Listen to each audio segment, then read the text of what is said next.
कुङ्कुमचन्दनलेपितलिङ्गं पङ्कजहारसुशोभितलिङ्गं सञ्चितपापविनाशनलिङ्गं तत्प्रणमामि सदा शिवलिङ्गम्।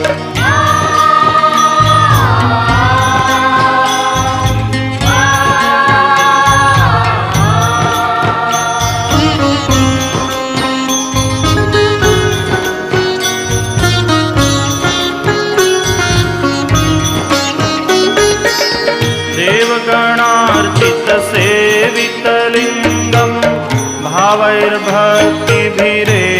च लिङ्गं दिनकरकोटिप्रभाकरलिङ्गं तत्प्रणमामि